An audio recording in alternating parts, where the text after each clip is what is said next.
दलित वस्तीसाठी मंजूर निधीचा गैरवापर, सार्वजनिक बांधकाम विभागावर गंभीर आरोप.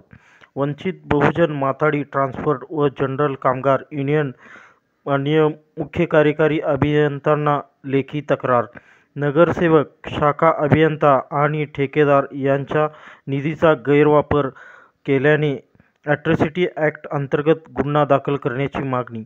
संजय भूपाल कांबळे, जिल्हा संपर्क प्रमुख, वंचित बहुजन माथाडी ट्रान्सपोर्ट व जनरल कामगार युनियन, सांगली.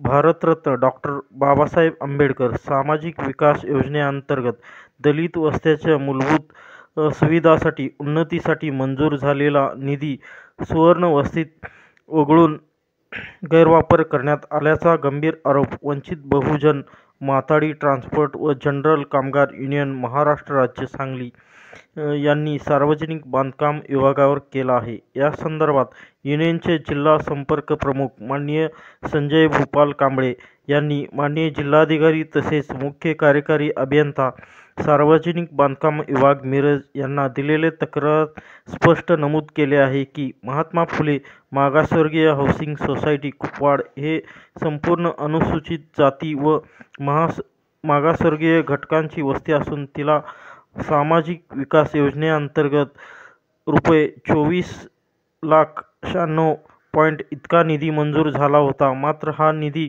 मूळपत्र दलित वस्तीसाठी न वापरता तो सुवर्ण वस्तीत अकुशनगर येथे रस्ता बांधकामासाठी वळवण्यात आला आहे.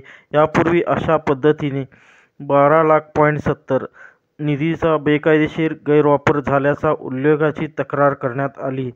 या दोन्ही कामांमध्ये ठेकेदार सागर रमेश मोनानी व लॉर्ड साई मंजूर सहकारी सोसायटी, सांगली याचा सहभाग असून याच्या कामाची देखरेख सार्वजनिक बांधकाम विभाग मिरज यांनी केली आहे.